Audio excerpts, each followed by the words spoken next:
having been like a lot of the people that have been creatives for a number of years, or even if you're starting, there are a few words of advice that I will give you, especially in today's age as well. Number one, never be afraid to put your work out in public. You can sit at home and be the most amazing painter or beat maker or actor or commentator or chef or hairdresser or anything along those lines. But until you put it out in the public, is it really art? That would be my question to you. You know, you have to be able to put yourself out there and be open to critique, both good and bad. When we started the podcast, I'm certainly not ashamed to say that I was terrible. And I can look back on those early podcasts and go, I had no clue what I was doing. And to this day, I still don't. But we take our product and we do the very best we can and we get it out.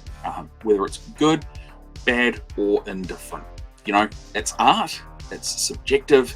We will just put it out. And, you know, people will come or they won't. Good evening, everyone. How are you doing? Good afternoon and good morning, wherever you are. Welcome to Whangarei Creative Invasion. That's what I'm calling it anyway. Welcome to PLUNGEcast. With me today is, in the house actually, is Mark Kelly. Hi, everyone. Podcaster from Whangarei. And he, and of course, it's Northland Artists Conversations. Northland Artists Conversation. That's right.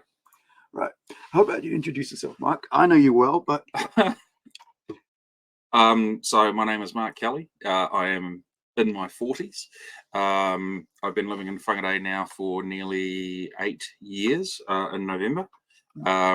Originally from Gisborne, and I shifted to Whangarei from Auckland, lived the kind of rat race there and did that for a little while, which was okay.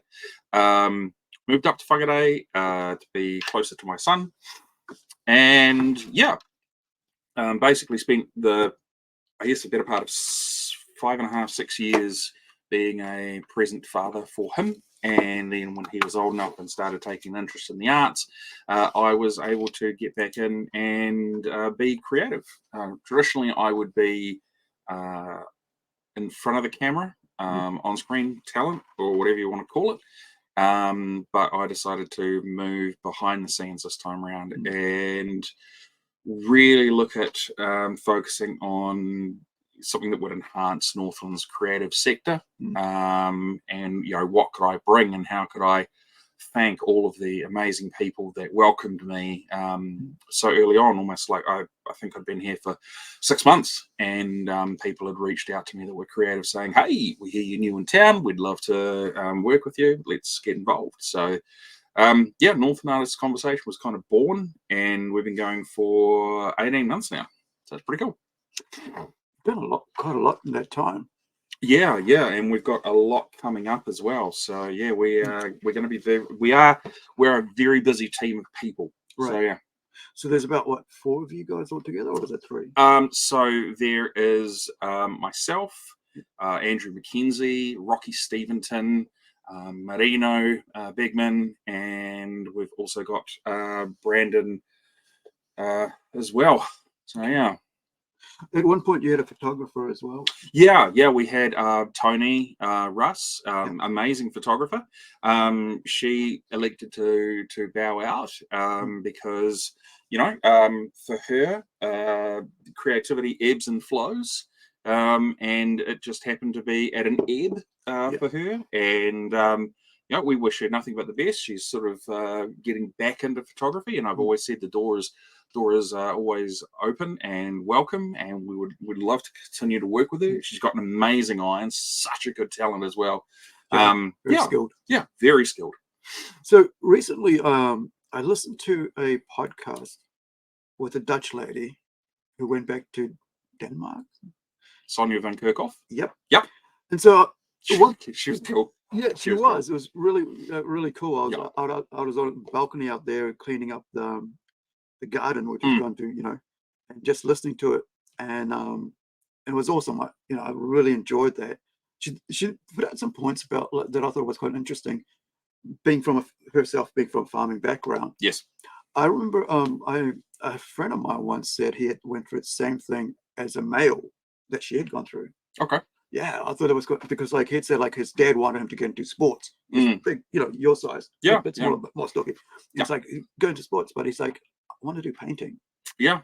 It's like, you know, and that sort of mind went, wow, you know, it's like it's, you know, you just got parents sometimes that just don't want to, you know, because they just have whatever they have in their idea in their head. I think it's important to contextualize the era and time that we lived in. You know, as I said, I'm in my 40s, and growing up, being a creative was considered a part-time hobby that you did. It wasn't something that you could do to take seriously. You know, you did. I went to an all-boys school, so it was it was either rugby, cricket. You know, as were the main ones. Right. You studied, you went to university, you got an education, you got a job, and you stayed there until, you know, however long. I was always relatively athletic, but I found creativity quite early on. Yeah. So for me, that was always something that I was drawn to. So I was always drawn to the arts. I played soccer, I played badminton. You know, and also bearing in mind that this is 30 plus years ago. So the times were different, you know, and when we treat things very differently now. We do, right? You know, so I am a product of my time. My son will grow up ultimately to be a product of his time, you know, and as a dad, you know, I support and nurture whatever he chooses to do. If he wants to go off and be a builder, it's like, great, be the best builder you can be. If he wants to go off and do MMA, excellent, be the best at MMA that you can be. You know, I don't really care what it is, just as long as he gives it his all and goes to achieve. So yeah, but again, that shows that you know, times have changed. Yeah. I think the other thing I was talking to filmmaker today, and he was saying about how he had parents who actually supported him, but then he went to in his middle years, mid-teens, I guess, and this is in America, and he was saying like how he went from like a school where he was the only, you know, black person to a school where there was lots of black people, and because he was intelligent, African American, where he was the only intelligent person, and so I mean not intelligent, but he was chasing intelligence. He wasn't chasing sports. And so because he was chasing academic. And so because he was doing that, they thought he was trying to be more white. And so they were treating him with racism the other way. You know, and I wonder, like, were you chasing sports, or were you chasing intelligence, or were you chasing both academia? Oh, good question. I was academic at a young age, and you know, I got to high school and then just kind of became lazy. I discovered the joys of bunking or wagging or whatever we call it nowadays. Did some dumb things when I was younger, and you know, you know, they say that, you know, you could say that my my life skills bucket is quite full. Because I always went down the path least traveled. For me, relatively sporty in school, relatively academic until I discovered bunking. But then when theatre kind of hit me at fourth form, which is I don't understand how years work, so I apologise in advance. But when I hit you know, when I hit fourth form, that's when the acting creative bug really took over. I started diving on into movies, acting, behind the scenes, music, and all of that sort of stuff. So I mean, growing up in Gisborne, I never really saw colour or race or anything like that. Gizzy's quite mixed, isn't it? Gizzy is very mixed. Quite a lot like Whangarei. It is, and I consider myself to be very, very proud of Tairāwhiti and where I grew up. I had, you know, multicultural friends growing up. It wasn't like I would hang out with the European kids or the Māori kids. My philosophy was, if you weren't a dick and we got on really well, race just kind of disappeared. You know, I mean, I had friends that came from the I guess, the rougher side of Yeah. things. But that never stopped me from being their mate. It was just like, you're not a dick and you're a nice person to me. I'm not a dick some of the times and you treat me okay. So let's just be mates and we'll hang out. So yeah. Yeah, kind of like birds of a feather, really. Yeah, well, that's interesting because high school was always really, really tough, and I don't think it's changed. I think it's gotten harder nowadays. Yeah. But it wasn't like birds of a feather because I hung out with some of the drama kids, but then I also hung out with some of the sports kids, and then I hung out with some of the academic kids, and then I hung out with some of the kids that did like ATC and Army Corps and Sea Cadets and stuff like that. You know, it was just wherever kind of those friendships fell, really. You know, we were all bound by the fact that, man, we hated school and we couldn't wait to eat lunch and play handball. Yeah. You know? Now, after high school, so did you like decide, you know, was a university part or anything like that? Or no? Initially, no. I didn't go down the road of university. I did try. Yeah. But I fell into a lot of the traps that a lot of artists do of excess and certain things that you shouldn't really do to excess. And, you know, so that took me down a very different path. But I was always a creative person. If I wasn't doing theatre of some description, I was always doing music of some description. And I will always float between the two. So I still kept that there. But I mean, my travels took me around a good chunk of the North Island, you know, living in different cities and towns and things like that. And, you know, I have a lot of very interesting and colourful stories. Yeah. You know, but that's my life experience, really. Yeah. So are you saying you didn't go back to uni later, or didn't go to study? So I ended up. So I'd been living in like itself, but I've been living in like Masterton and Mount Whangarei and Palmerston North and things like that. And I got back home, which was Gisborne. Stayed there for a year. Worked like 3 jobs. Taught theatre sports. Did music. Did wrote a script for a short film, and you know, did theatre as well. And you know, I got into drama school, so I went and did that, and good in some ways, but just not good in others. You know, it was I was the second oldest in my class at 24 years old. Wow. Yeah. So just wrap your head around that for a second. I was the second oldest in my class at 24 years old. So everybody that were there were just straight out of school? Pretty much, yeah. Right. Yeah. Straight out of high school, college? Yeah, yeah. How long was the course for? A couple of years. Okay. So diploma? Yeah. Degree. Yeah. Degree? Yeah. Okay. What did you do after that? Man, I went and worked. Like I wasn't in a position where I, you know, could afford to dive on into the theatre scene or the acting scene because it was quite small. And you know, I was in Hawke's Bay at the time, and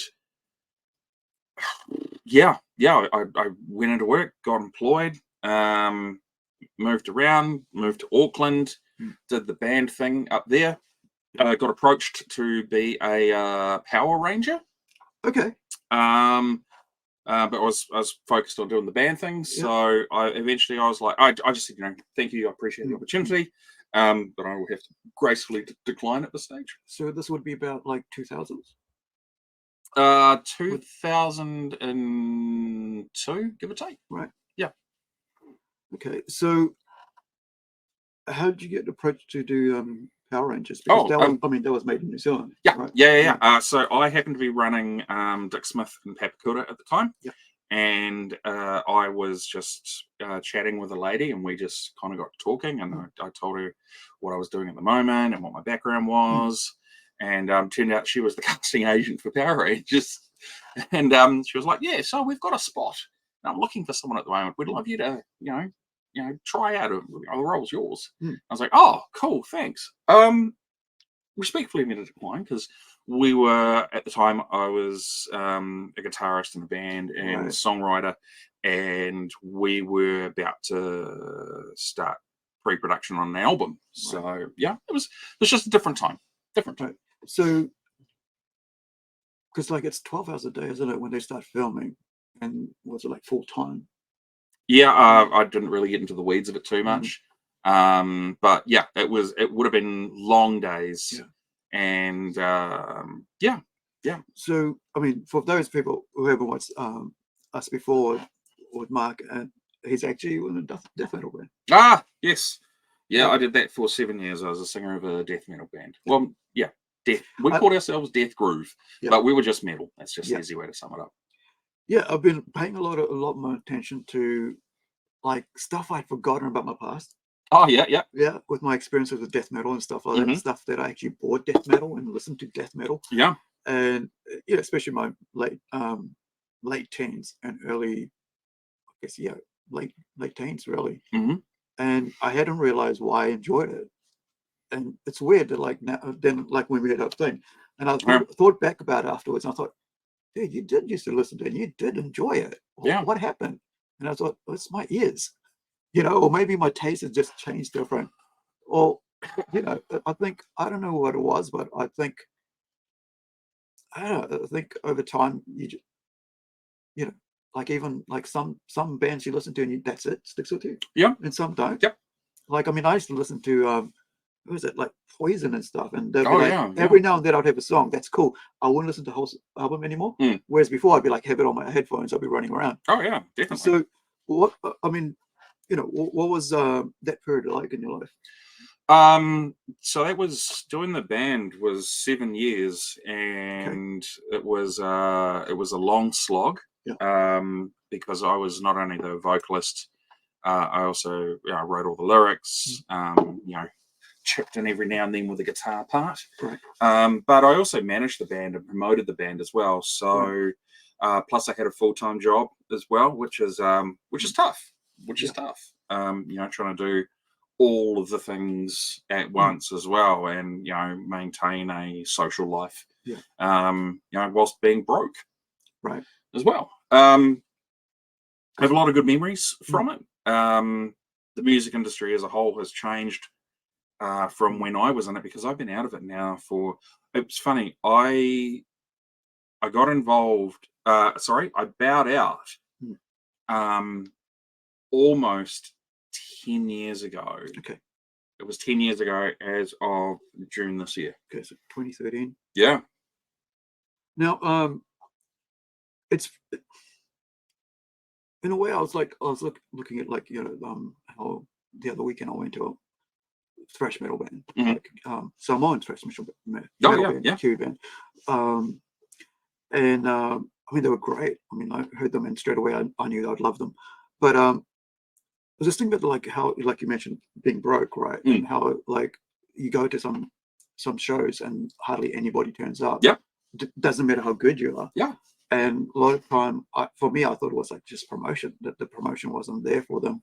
Whereas people weren't aware or whatever. But like you think that now, like I could learn, like within about 30 seconds or a minute of hearing about a band, I could click, copy paste into YouTube and see if they got something. And that's how I found their song. And I was like, I love the sound. Great. Tell me more. And next thing I'm buying a ticket that within an hour, and tossing up, can I afford it? But I think, you think that with something like that at our fingertips now, people would be more game to get out and see more bands, especially support local bands. Do you think it was more easier to see more local bands before than it is now? Or? Well, let me answer your question with another question. Okay. Do you think there is more or less noise? There's more noise. Yeah.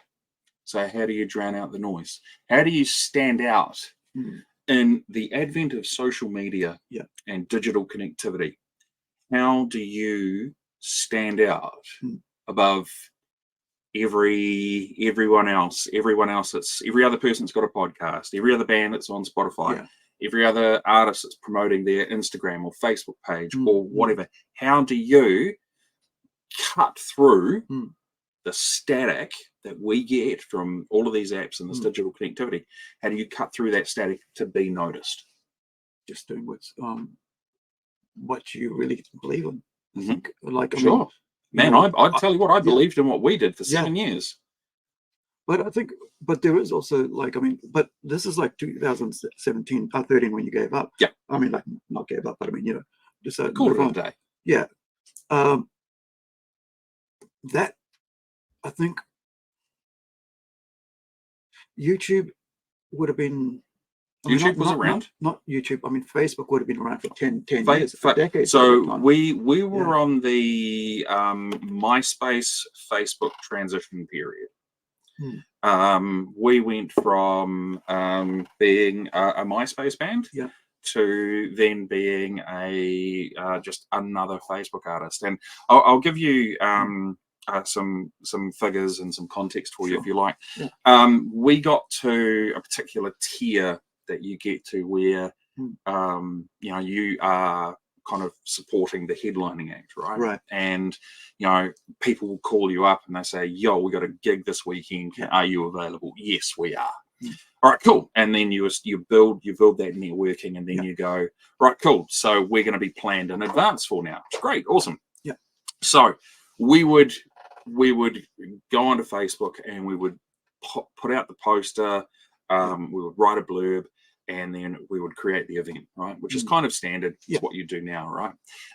And we would send out these posts, and then you'd get like 200, 300, 400 people, you know, saying they're going to the event, everything like that, and you'll get 6. You know, because just because you have a large social media following doesn't necessarily mean that translates into real life. I wonder, has it changed? Is it similar in support for local bands as it used to be just then, back then, or do you think there's a change, or there isn't a change?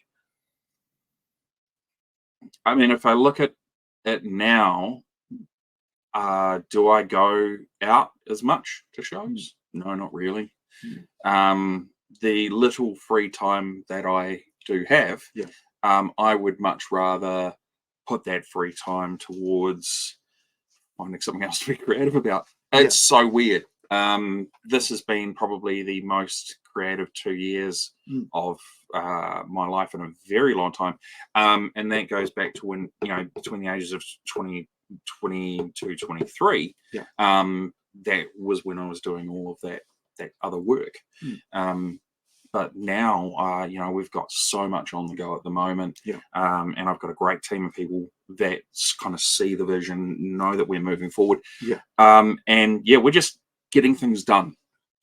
So do I see the correlation now between what it was like 10 years ago versus what it was like now? You knew you had fans if they purchased your CD, right? Someone went into like a JB Hi-Fi or anything like that, and they purchased your CD and they liked it, you knew that they were pretty much going to turn up for a show, right? There was such an abundance of amazing metal bands throughout New Zealand during the period of time that we were in, where you would go to a show and you might see an Indred response with us versus Uproar and Naught, or you might see a Mark of Man, or you'd see all of these different bands that weren't just churning out the same thing and the same sound, and it was all very, very different. So, you know, we were fortunate in that way. It was a harder graft because, you know, I would book all these shows, and I remember booking a show in Hamilton and Rotorua for a weekend. And the Hamilton show we did quite well. The Rotorua show, we had the bands and their girlfriends, and that was it. You know, I remember we did a big show down in Wellington, and then we had a second night in Palmerston North, for example. Palmerston North happened to be on the 1st of May, which was New Zealand Music Month. So we got paid for that, which was great. But the Wellington show, we sold 4 tickets. Now, let me just put that into context for everyone. We were living in Auckland. We had another band coming with us, so we had to rent a van, rent a trailer, store everyone's gear, pay for all the diesel to get down, which was a 9-hour trip. We had to find accommodation. Everyone bought their own food, which was great, but we sold 4 tickets at $20. Yeah. So the math behind it wasn't working, right? Yeah. So what we would do is every member of the band would put money into an account each week, regardless, and that money funded our tours. Yeah. Did it go well? No, not particularly. Yeah, I mean, this is why I was a bit disappointed about, I was sitting the other day, like, talking, with about 4 other people, and at a gig. Yeah. And they're sitting there, they were having their meals, and later on they decided, they had to pay to, watch the band because it was time to move on. Yeah. And they said, "Oh, why should we have to pay again?" I was like, "Dude, these guys come from Auckland, come up from Auckland. Yep. They have 6 members. There's 3 bands plus there's 3 people, 3 groups. One's a solo artist, but that's that. But I mean, it's still the same. But like, you got 6 people. You got with their own years of learning skill, right? Yep. And then for that time, they're going to put on a show. Sure. You're going to have all this, and they were like, "But we're locals. We shouldn't have to. I've just paid money for food and all this." I'm like, "But are you not hearing what I'm just saying to you?" But it's like they got to pay for petrol to just get up here and burn back. They got to pay for the food, and it's like it just didn't click. And I wonder if that's still the same thing. You look at it from an economic commodity. Yeah. Music has devalued over time. Yeah. And that is with the advent initially of illegal downloading. And then the advent of digital delivery systems like Apple, Spotify, and those guys, right? The biggest music distributor in the world at the moment is Apple. And they're not even a music company. They're a delivery system. So you look at the value that's placed on that, right? Yeah. Do you have Spotify? No. Okay, I have Spotify. Right? I have Spotify because I need to have an account to be able to register Northland Artist Conversation on there. Right. So I pay, I don't know, $10 a month. Let's say $10 a month, right? Now, how many songs can I access for $10 a month? Not everything, because there's some really obscure stuff that I enjoy that you can't find. Yeah. But you take $10 a month, and let's say that gives me access to, I don't know, let's say, for argument's sake, 100,000 songs. Right? It's more than that, but let's, for argument's sake, say 100,000 songs. Okay. So what value does each song have out of that 100,000 songs with $10? Not even a cent. Yep. Like it's less. Yeah. It's like 0.001 of a cent. Okay. So now that's people that have spent time in a studio, they've spent time honing their craft, they have done all these things. Nowadays, with the advent of digital technology, anyone at home can become an artist, right? Right. We've seen it all before. Post Malone, Skrillex was another artist. I'm showing my age here. But these were all artists that were able to get started from home recording and then become popular. Now, an album, to buy an album costs how much? I'm not actually sure. $20. Yeah. $20 a CD, right? I bought one last year. It was like a tool. Yeah. Fear Inoculum. Yeah. No, it was actually the red one, the first one. Opiate. Yeah. Yeah. No, even before that one. No, okay, it was the first one. The one with that's Tool. That's the first. It's a self-titled album. Okay. Yeah. So that album, when that came out, that album would be $20, right? And how many tracks roughly on an album? About 10. Okay, let's say 10 tracks. 8, let's say 10. Nice round number, right? So that works out to be $2 a song. Right. Okay. If I go to Spotify, do I have to pay $2 for a song? No. I have to pay 0.001 cent for a song. Okay. Now, the point I'm trying to make with all of this is that how much is a cup of coffee? Yeah. If you go to, it's about $4.50. For a large or a medium. Let's say medium. Small, isn't it? Well, so let's say $5 for a medium coffee. Yeah. All right. How much enjoyment do you get out of that? You get that enjoyment of the period of time it takes for you to get that coffee to finish that coffee. Yeah, it's probably like 5-10 minutes. Okay. Depends. I like to wait around. Yeah. Yeah. Why don't people pay $5 for a song? Because the value of the artist and the output has diminished over time. All right. So there you go. I think, I wonder if, like, in a way, like, when I look at YouTube, when it comes to music, I can listen to entire stuff and watch entire bands live performances and stuff. Yeah, definitely. I wonder how much of that translates to actual money spent on the bands and on the music itself, the physical copies, or actually payment for the digital copies. Because I know that when I listened to Shepherd's Rain, I went, I like it. I'm gonna go see the concert. So did you buy a T-shirt? I would have. I was broke. Yeah, sure. But would you? I was keen, man. If you had the money to buy a T-shirt, would you buy a T-shirt? Yep. Okay. Because so the band really stood out to me, and I was going to get the patch. Yeah. And I was going to get the T-shirt, and not only that, and the CD, and I will when I get the money. Right. Because that's my thing. Support a local band, at least a band that I actually like, and I think these guys are freaking amazing. Yeah. And and a friend of mine that was there she got this the CD. And I was like, dang, but I got my hat signed because I want signatures.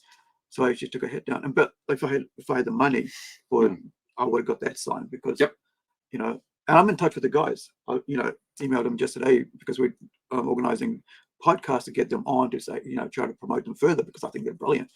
But I mean, I wonder how many of people like me are out there who are like, okay, I like this band. I'm going to promote this band so hard as much as I can. And if when they come to town, I'll go see them. Like, I mean, I'm telling my friend down in New Plymouth, go see these guys, because I know he's into the same metal music that I'm into. But I mean, are we so glutton with so much thing that we don't actually devote ourselves to anything specific? Gluttony is an interesting choice of word. I would probably say we are more spoiled for choice. Yeah. We are able to open a music delivery system on our phone and gorge ourselves on as much music as we want with an infinite period of time. We are able to open up another app and watch videos that some bands have spent, tens, hundreds, millions of dollars on. And, these are established artists. Sure. Will they generate the revenue? Sometimes, not all the time though, because at the end of the day, record companies are a business and they are out to make money for themselves. So it is important to remember that. How was it like when you guys were trying to, you were ready to go produce and stuff? Yeah. Did you get to produce a record or?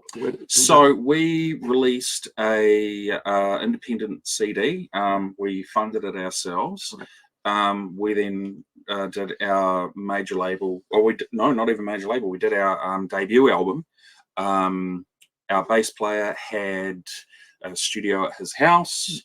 We knew a guy that would be able to do mixing and mastering.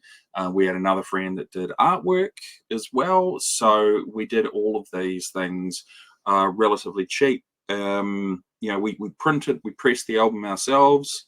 We paid for it. And then all the printing costs were done very, very economically. We spent about $500 on 100 albums. That would be rare by now, wouldn't it? Damn near impossible. Right. Damn near impossible. But the reason we did that is because I was able to look at everything from a cost perspective. So, if an average album sells out of a retail store for $20, the artist might see $1 out of that. All right. So, whereas if I sell my album for 10, the album cost me $5 to make, I get $5 profit. All right. So I could sell my album at a loss, but I would increase my overall profit margin because it's self-funded. All right. Did you end up selling all of them, or did you have any left over to as rare? No, I've still got some of them as well. They still sit with me. We were very, very, but in saying that, we also did a second run as well. Right. So, we were never in it for $1. We just wanted to be able to have it recoup our expenses, but allow us to do other things later on. So, you know, if we sold our album for $10, sometimes if we went out of town, we would sell them for 20. Yeah. Not because we wanted to fleece people, but because that was considered to be the standard for an album, right? And that allowed us to fund T-shirts and stickers and other merchandising revenue opportunities as well, which is actually where we made more money. Yeah. So, how many did you guys go? Okay, how many members were in the band? 5. So you guys between we had 5. We lost a member, came back. Yeah, it was always between 4 and 5. Right. So did you guys each take 20 and go, okay, here's 20, go and sell these and recoup the money that way, or was it like the, you know? No, for us it was we would sell them at shows. We would sell them to people very quietly that just sort of heard about us or reached out to us. We were never able to secure distribution through a chain, for example, which is where we would have made, I guess, more money, because we'd self-financed and self-produced, and you know, we kind of built it all together ourselves. But you know, we gave away a lot, because you have to. Right, out of that 100 that you guys made up. Yep. Wow. I probably gave away 30. Wow. Yep. DJs, radio stations, members of like that kind of next tier band, you know, basically just working with those guys and be like, hey, here's an album, you know, it'd be great if you could check this out. I gave one to one of the guys from Cora. Right. So I was quite stoked about it. Yeah. Nice guy. Yeah, it's kind of like, I mean, something like that, you'd like go, hey, can you put this on before you guys go on? Or, you know, I don't know, like, I mean, you know, the other night, I hadn't been out for ages, so for me it was quite a special moment. But there was they put on like "Walk" by Pantera, and you know, I heard that and I was like, this reminds me of '94 when I went to see them live, you know. And like they, you know, you could have a local band or whoever, like a New Zealand band song on there at that point. People go, who's this? And they go, oh, it's this, and then they go, oh, kind of like it, and then the word kind of, you know, kind of like promoting your own country's music or your fellow, you know, people in the same sort of genre around. And I think that sort of would help the community more and get people to hear more stuff. But then again, you know, like, I mean, people are more familiar with like Walk, right? And I could see people, you know, running away straight up to, you know, onto the whatever dance floor and start banging their heads and so on and getting into it.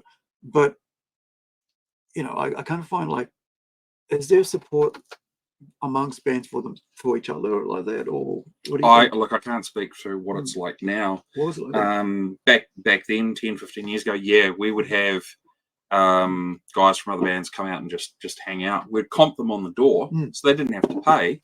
But it was just, you always want to play to a crowd. Yeah. And it doesn't really matter how you do it. It's just you want to play to a crowd. But I think the big thing with, I guess, any type of creativity is you really need to find your niche and where you sit. And then if it's going to be something that you're passionate about, you've got to remember that there are going to be good days and bad days. There are going to be good weeks and bad weeks where you're really over it and you can't be bothered doing it anymore. But you've made a commitment to the craft, so you need to just kind of keep you know, working away at it. You make it interesting for yourself by you know, the output that you do, and for like Northland Artist Conversation, for example, it's interesting with the diverse range of people we talk to, and also the fact that we are doing something that is incredibly unique, and we know it's not been done in any other region as well. So we take pride in what we do. And that's what I found really interesting. It's like I mean, I remember, like, was it coming back to Whangarei 2010 and about 2015 when I opened my shop, and then I got taken to this group meeting, which I think is Northland Tech, Northland Tech, technical artists or something group on Facebook, but like they actually used to meet in the hall. I'm not sure if they still do, but I looked around and I've been walking around this town and I noticed there's so many smart, very artistic, creative people in this town that more people should know about this. You know, and it's like, because you know, I'm just inside a shop, but like then I'm looking around, it's like there's so and so, he's working for this guy overseas, and there's so and so. I'm like, why don't people know? And I think that's where, you know, with yourself now coming across and doing all this for the last 18 months, it's been amazing. Just watching, you know, the amount of people that are there. Like I'm listening to it, I'm going, didn't know that person was doing that, or you know, and also the surprise and like, you know, the skills that are around this town. I mean, I've been in it for the last couple of years with all the people that I've get in contact with, but there's so much knowledge base there, and I think with these people sharing their lives, especially locally, sharing locally to each other and getting seen that way, it's just amazing, because you know, it's, you know, you're talking to people who are in politics, right? Who actually are doing stuff economically to further the arts, and that's pretty cool as well, because I think, and you mentioned that diversity. How do you get in touch with all the different people? Oh wow, that's a really good question. What we have Marino, who does a lot of the communications and a lot of the booking. 9 times out of 10, it will be she'll just spam a whole lot of artists with an email saying, "Hi, this is who we are. Here's the link to check out what we do." A lot of the time, it would be people that I meet or Andrew meets, you know, and we can just connect with them that way. There have been times where we've had to really scramble for guests, because you know, life gets in the way for people. Sometimes they're, you know, they've got to cancel a podcast, they need to reschedule, they come down with sickness, death in the family. Kids also, it gets in the way as well. So you know, we're very flexible that way. You know, the week just gone, which was the week of the, I don't even know what date's the first today. So so let's say the week of the, I don't know, 28th of September. Right. We were all so busy as a team, we didn't have the time to sit down and get a podcast out. Right. I had been busy at work, busy working on back-end stuff for Northland Arts Conversation, but also 5 Elements Media. I was also the MC and ran all the live streaming for Sandbox Fandom Festival. Right. Andrew was super busy with work, barely got to see his family, and Rocky was on call with work. So none of us had any time available to sit down and go, we need to edit a podcast, we need to clip it together, we need to get everything done, we need to upload it to social media, we need to do all the words. It was just one of those things where we just did not have time. Do you guys keep a couple in the can just because of that? I usually, but at the moment we're running lean and mean. So how far do you go out with, like, you know, what areas outside? Do you stay within like the Whangarei area or northern area? So what we do is we try and stay with artists that are Northland based. Right. With the cost of fuel, the increased cost of living, you know, we will be moving to a like a video conferencing format as well, because we know for a fact there are artists in Kirikiri, Paihia, Bay of Islands, Kaitaia, that really do genuinely want to be on the podcast, but are unable to. Well, not unable to. You simply can't afford to make the trip now. You know, it is very cost prohibitive. So you know, we do stick with Whangarei artists. And well, you know, also we, you know, Dargaville as well. We have had people come from Kirikiri and Paihia, but we also have we've incorporated a few artists that have come into the region as well. Right. So if we get enough advance notice that we're going to get an artist into the region, we will actually reach out to them and say, hey, look, this is who we are. We have a podcast. We would love to have you on. And you know, 9 times out of 10, they will say no. They simply do not have the time in their schedule.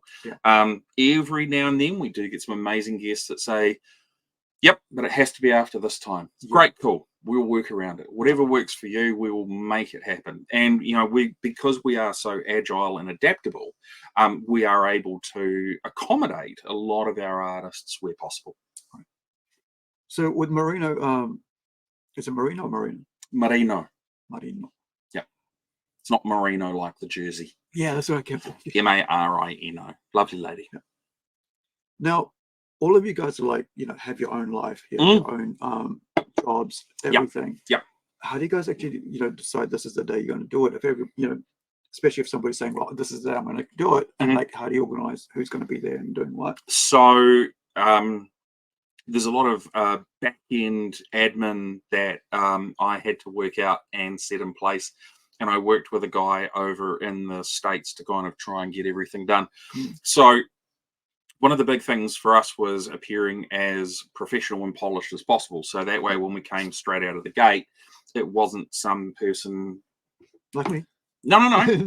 It wasn't some person holding up a phone, right, and going, "Hey, on today's podcast,"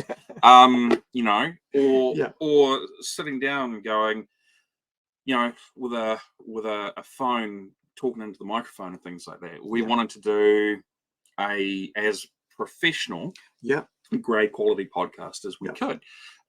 So that meant not only organizing all of the audio and visual gear that you need, it also required a lot of back-end work as well. So we put together a pre-interview form and an artist release form as well. We have booking schedules and sheets. We have release dates, who's going to be coming out when. Traditionally, how it works is the weekend before we're going to podcast, I will send a note out to the team saying, this is who we've got coming on these days, who is available. And either Rocky or Andrew will say, I can do this day or that day, or I can't do this day or that day, or whatever.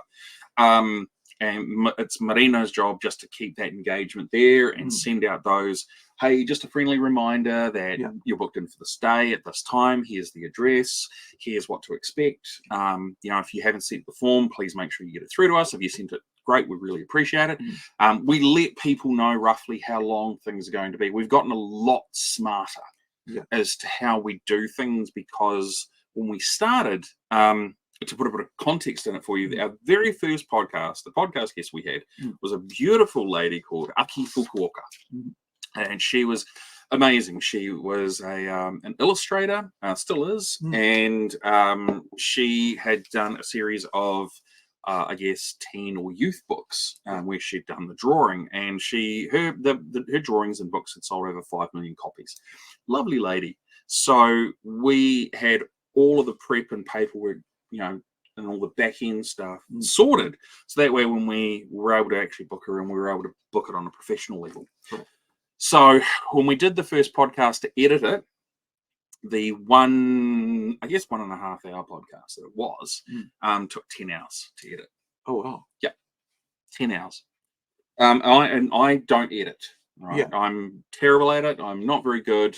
We're looking at doing some other YouTube shorts series soon, not hosted by me, but I will be editing those instead.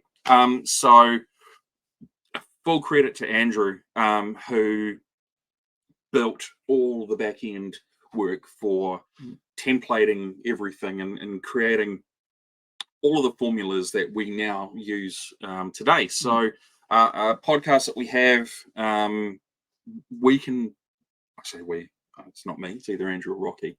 I say we as a collective team. Of course. Those guys can get it down. An hour-long podcast can be edited in about an hour, hour and a half. Now, between an hour and 2 hours. So they've massively trimmed it down. And everyone has worked for the greater good. It's awesome. I mean, I think a lot of people don't realize the amount of time you guys spent actually going through the whole process of just under one podcast. I mean, I have an easy job where I just go 1, 2, and then I'll go and I'll edit a short, and I'll edit such and such, and that's it. And but it's for me, it's the organizing trying to get the people, the admin side of things, not the chopping up and stuff. Because I can, while it's editing, I can go and watch a video, watch YouTube or something like that, or watch a episode of anime. But when you're editing something like what you guys are doing, you got to be right there watching everything. And it's quite different. I mean, it's almost like making a film, editing a film, in a professional setting. Because, like, I mean, when I was talking about what you guys were doing, and having you on, and you guys are basically on a level with, like, the way professionalism that's high up there, as high as it can get when it comes to podcasting. Appreciate that. Because there's a lot of work. It's almost like it's a studio. It is a studio. It is a studio. So you can't say anything higher than say it is an actual studio. We got a group of very professional people working on it, and talented and skill based as well. Each one is very talented. And I went through the whole process with you guys, and you did. So I was listening to it. I was going, I had to sign that away. Yeah, that's right. I got that. Yep. And then when you actually get there, you're like so comfortable, because you see everybody's working it's not like my place. So you're set up really professional, and everything's comfortable. Yep. And I don't think anybody would feel uncomfortable being in that environment. So, so if you guys are, if you're local Northland artists, just remember, it's not going to be uncomfortable. That's, from someone who's, been in a situation, it's very comforting, and you feel really at home.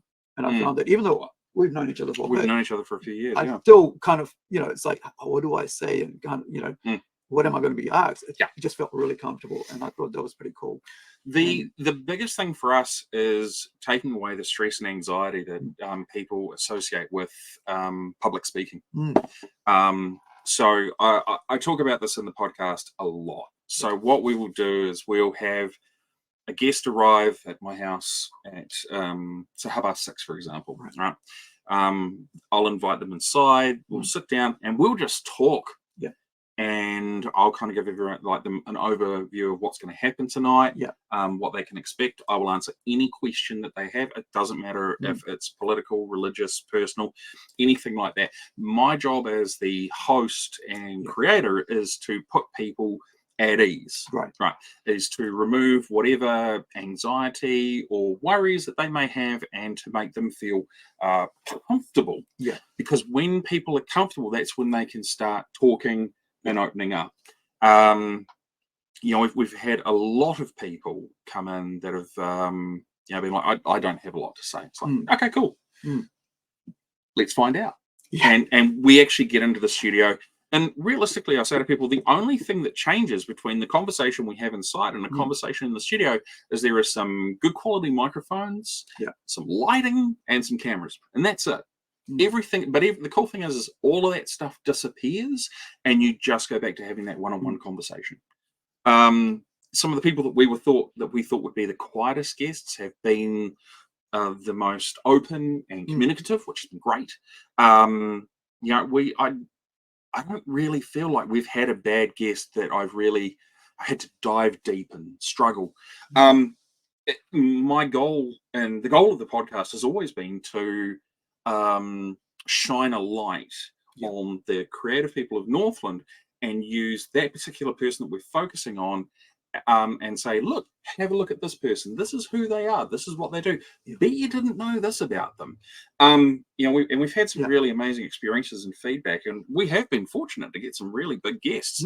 I look at the 2 mayors that we've had, Cheryl or former mayor Cheryl Mai, current mayor Vince Cocarillo.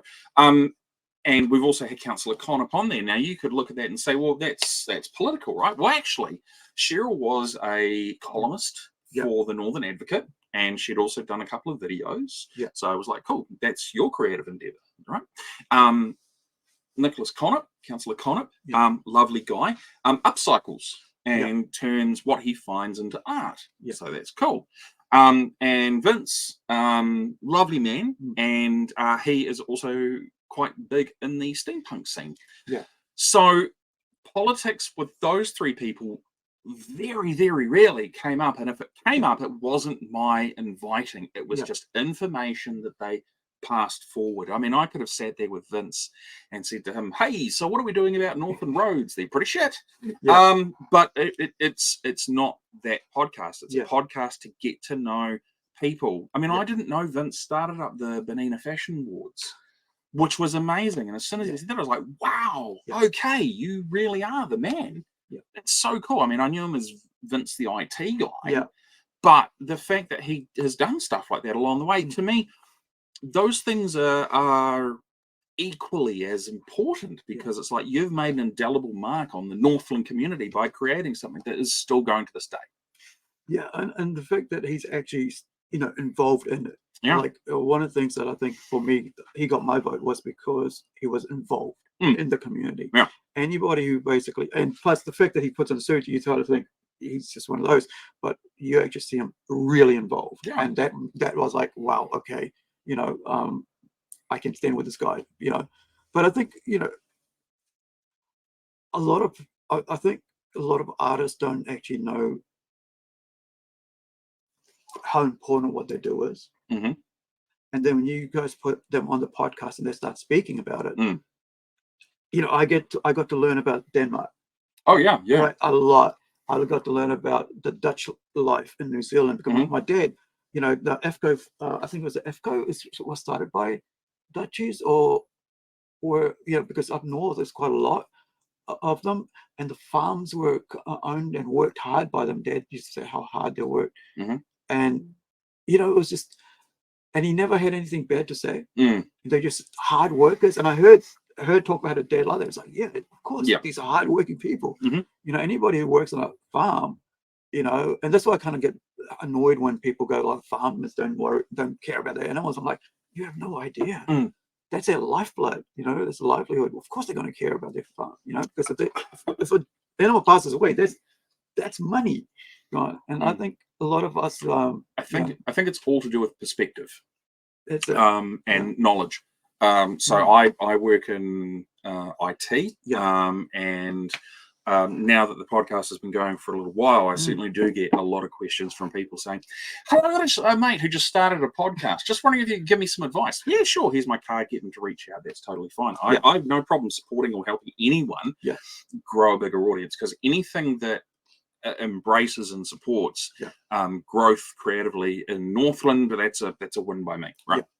So if I let's say I go to buy a cell phone, right? I am typically that person that will go and do a bit of research beforehand. Right? So I will have some kind of idea, and I'll have had a look at reviews and YouTube and gotten perspectives and things like that. But when I go into the phone store, I may not have as much knowledge on a phone as the person who works in the phone store, right? Because that's their area of expertise, right?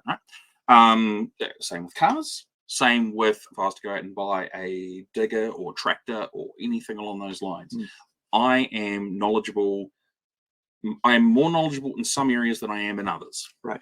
So why would I want to not utilize that knowledge of the areas that I am not knowledgeable in? Why would I want to just be like, no, I know best. I'm right. You're wrong. I know you've been doing it for 20 years, but I still know better because YouTube told me. And sorry, people. But that's the thing. I'm like, when I was being mentored in my 20s, I had a lot of middle-aged men and slightly older who would, you know, basically pass on so much knowledge. You know, really graft me into being a bit more open. You know, not having my own worldview on things.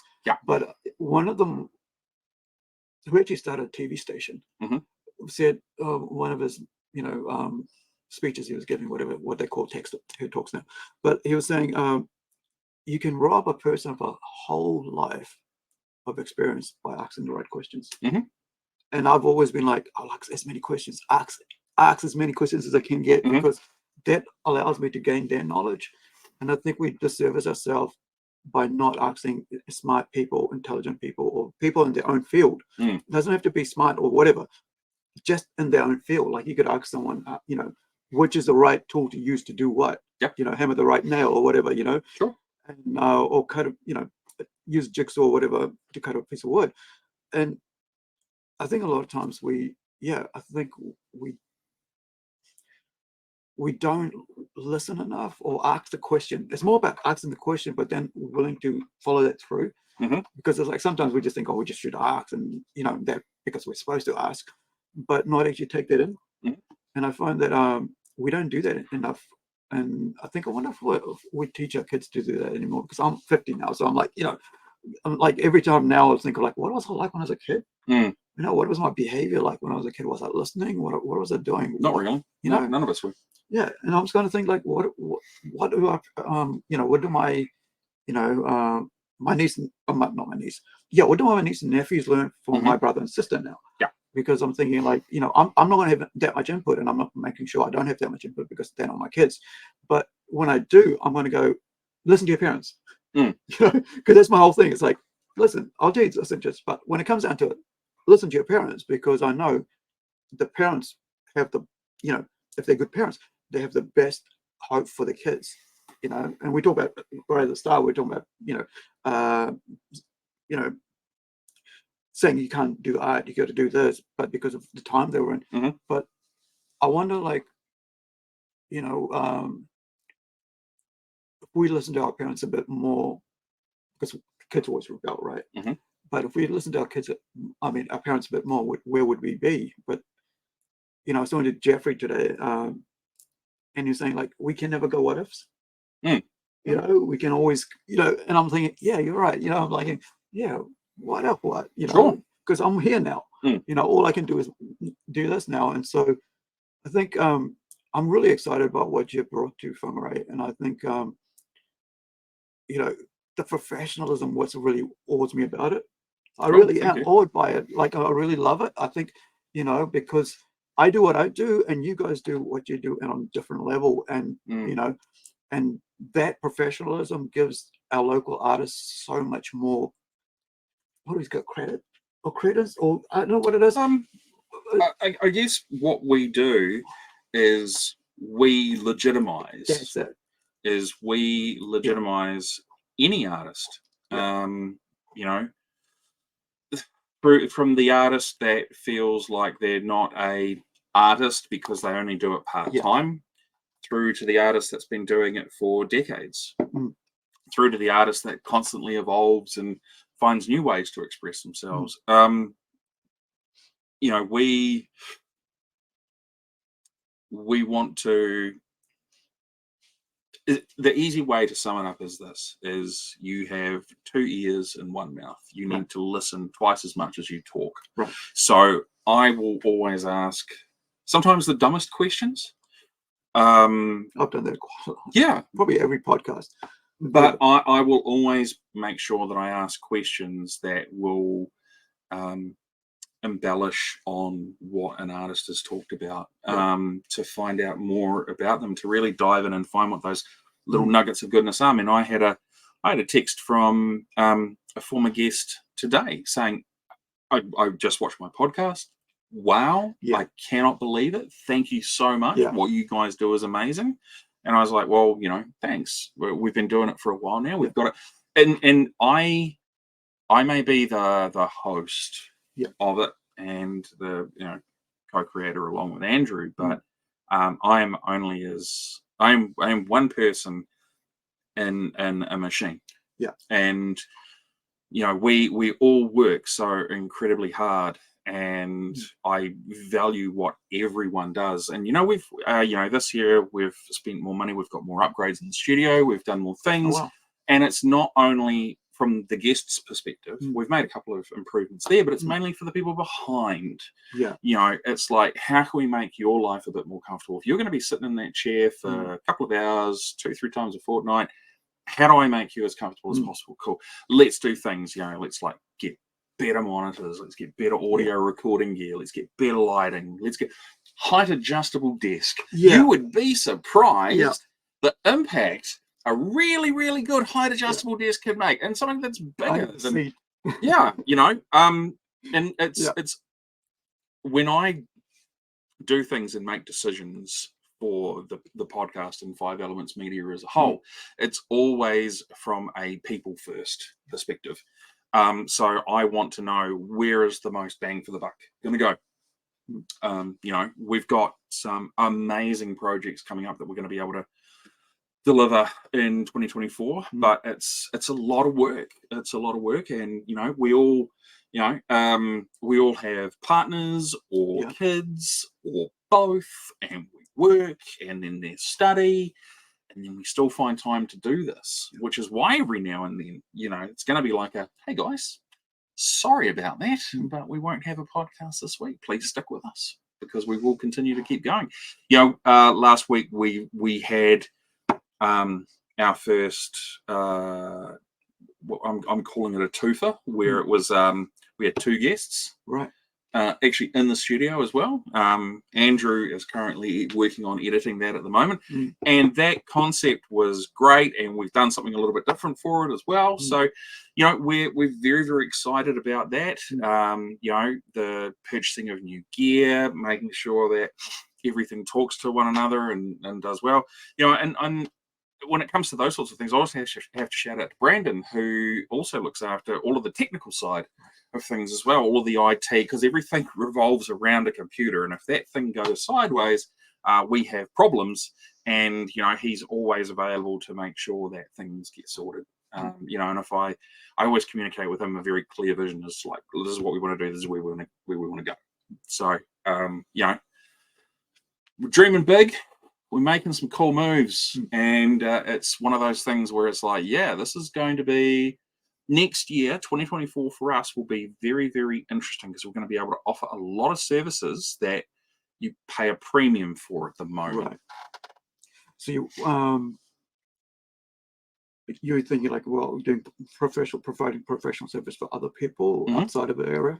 Yeah, we've got 1, 2, I guess 3 main projects that we're kind of working on at the moment, because they're still in the development stage. I can't talk about them too much. But these are services that traditionally are available from Auckland only as the closest one, and Auckland pricing being, of course, you know, cost prohibitive as well. So you know, we're going to offer these services again at a professional quality. We've got one project where I've spent, I don't know, like $5,000 on it already, just to make sure that when we hit the ground running with it, it's like, cool, boom, off we go. You know, we can do it straight away. You know, another project that we're going to be doing, you know, we're looking at, we're going to be attempting our first batch of funding as well. So, you know, and on top of things like music videos and short films, those sorts of things as well, you know, and really putting money behind it as well. That really excites me, the idea of like indie short films, indie, you know, music videos and stuff, because I think that's what we lack in Whangarei. That's, I mean, we have great arts and stuff like that, you know, galleries, but like we lack in the film industry, you know, especially with short films and stuff. And my hope has been like always to like, would somebody please get up and do that, you know, and really, really get down and do that, because, you know, because I've got a background in filmmaking, but it's not, I'm not going to be the one who's doing it, because I'm the guy who's, I'm writing, right? So I'll do my thing through comic books, but that's my thing. And I enjoy that, and that's I'm happy with that. But I think my whole, you know, I'm always thinking, please, somebody do movies, you know, get some short films out there, because why can't we, you know, why can't we do it and make it compete? Like you look at something like On Dust, like sci-fi stuff, right? On Dust and horror and stuff like that. I think there's some other show series that actually does the horror shorts, but you know, there is outlet to promote worldwide with YouTube, but also there's competitions worldwide as well. Definitely. You know, I mean, Jason Howland's doing, you know, from Deathgasm, right? So he's crowdfunding Deathgasm 2 now. So with crowdfunding, you can crowdfund short films when, you know, made locally. Absolutely. So, but the idea is, I mean, the thing there is like, who does it and who's going to step up and do it? But you guys could provide, either do it or provide the equipment to do it, or do the filming. And I think that sort of, you know, outlay is going to be amazing. But and if I mean, and hopefully you do get the support to buy equipment, or, you know, upskill in that sense, or upgrade the equipment for that, that'd be amazing. Because I mean, the cost of cameras is so friggin' low now.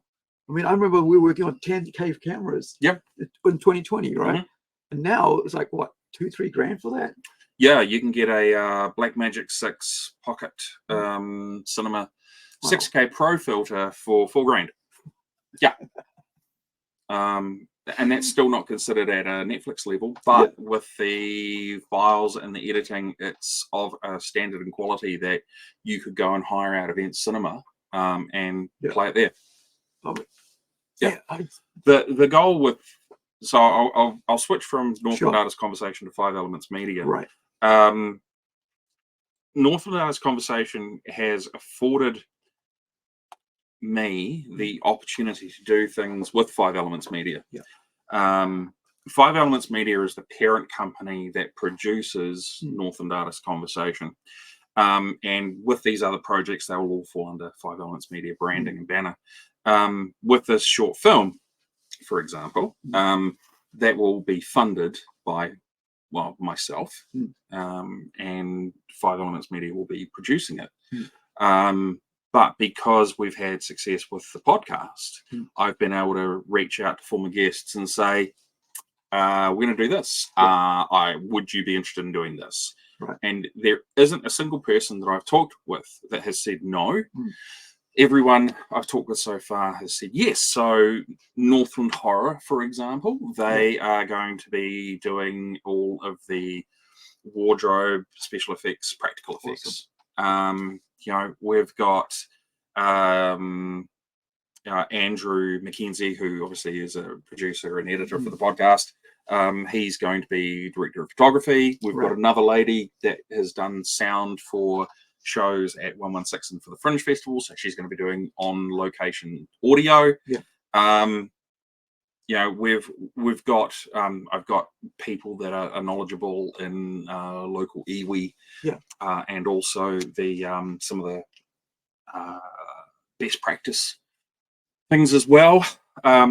You know, there's a couple of other people that I've still got to approach, but I know they're going to say yes because we will have a fire component involved in it as well. So, you know, why not get people that play with fire every Friday down by the, you know, the BP on Riverside? You know, these guys are, you know, the people we work with are the most passionate group of people because they've always wanted opportunities like this, and no one's ever afforded them an opportunity. So I've said, cool, let's do something, and they're all like, yes. So we've had pre-production meetings, we've had story meetings. You know, we've gone through all of the rigors of it, and fingers crossed I'll have cast my main lead for it, but that's up to the person to say yes or no. It's I've put forward a compelling offer for them. But you know, we're gonna edit it, we're gonna shoot it, we're gonna edit it, we're gonna live with it, and then we're gonna put it out in the public. But you've also got to remember, we've got 9-to-5 jobs. We've got it takes time, family responsibilities. So you know, we've got three music videos that we're going to be doing as well, which will be almost at they will be at no cost to the artist, but they're 3 different concepts that we've kind of fleshed out, and they're very excited about what we're going to do for them as well. It's like, yes, let's do this, let's get something out, you know. So it's just a matter of gathering people around you and helping them see the vision, but then also understanding that I can't and I shouldn't micromanage everything, so I have to let stuff go. It's like, this is what I need. Let me sell you the dream and the vision. If you can do this, you can run with it as much as you like, and you go, and we'll keep in touch. But I'm going to put my trust in you that you're going to deliver what I'm ultimately looking for. How has it been like, you know, working with your team, and you know, you've been in it for 18 months now? What's it been like, you know, because you guys, you don't just do that. And how's it been like? As I said, everyone has good days and bad days. You know, I'm a big supporter and advocate of mental health. I'm also a big advocate and supporter of family time. Yeah. So I always say to everyone, it's like, look, if you can get the work done, I don't care when you get it done. Let's just get the work done. If you if you don't want to do anything until the kids are in bed, great, do it when the kids are in bed. Yeah. If you are too busy or you've got too much going on in your life, just let me know. Someone else will be able to pick it up. We all have the capacity to lean on one another where possible. And I think that's really, really, that's one of the strengths that we have, is we are all very much the team first.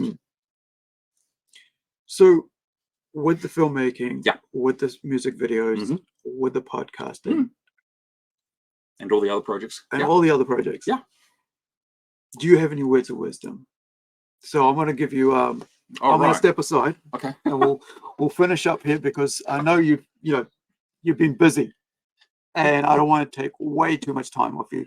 So what I'm going to do is I'm going to step away, okay, and put you on forward and give you 3 to 5 minutes. It's final words.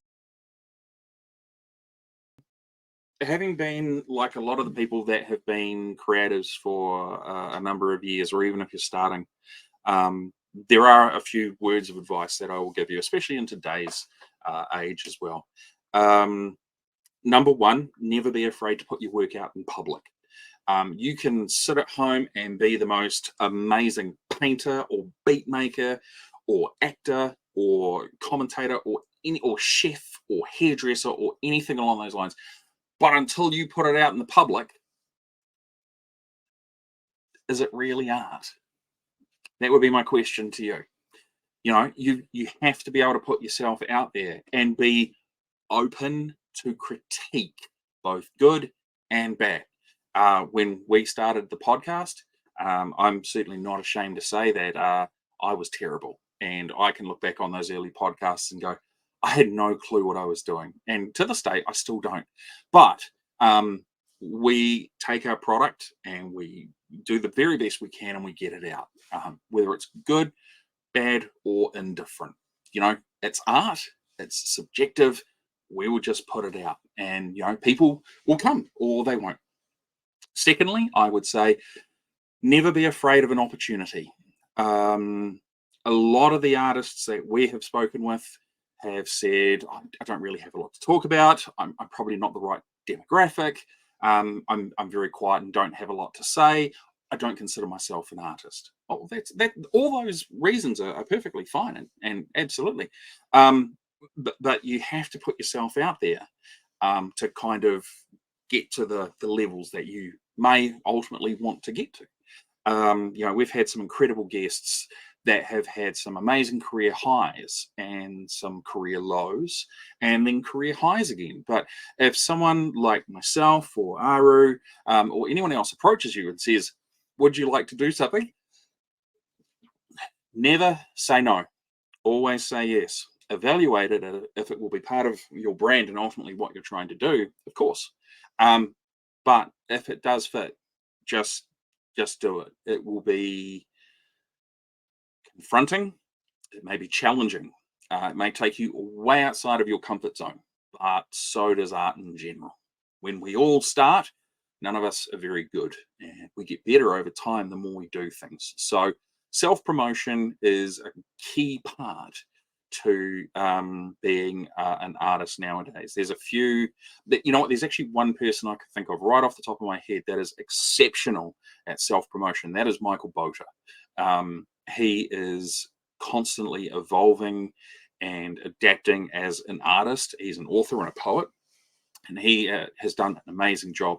He has done crowdfunding, he has done personal funding, he has done a lot of things himself, and he just keeps on going. That is a man that knows how to promote himself.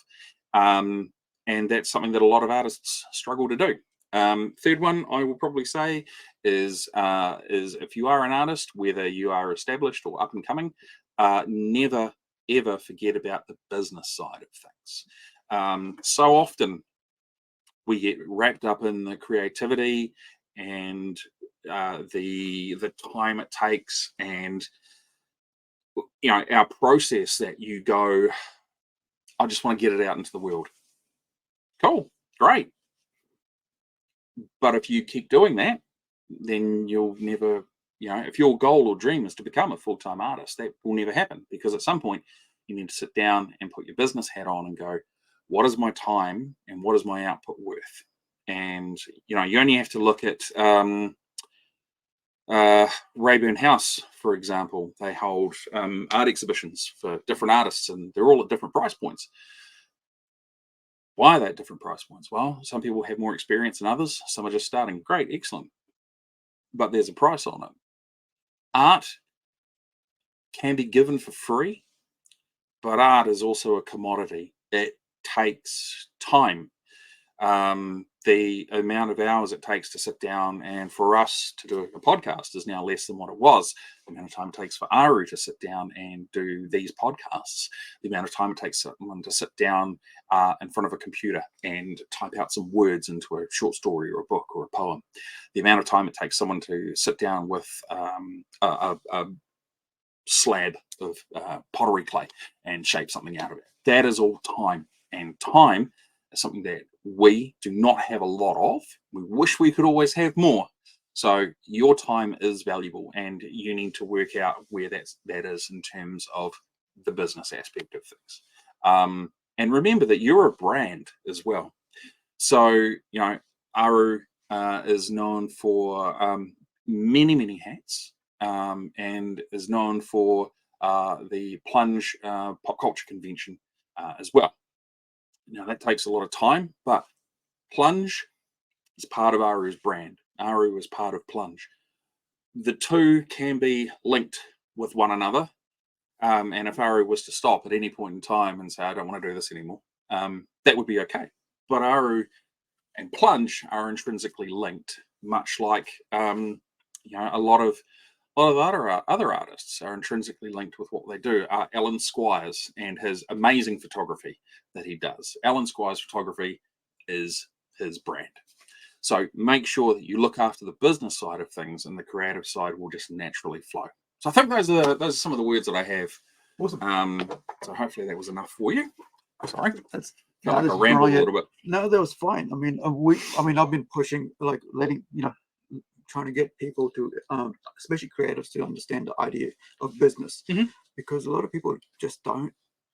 I mean, even today, like I was replying to, getting comics printed. Yeah. Somebody saying, what's the holdup? It's like, because the less money, the more money gets paid to printers.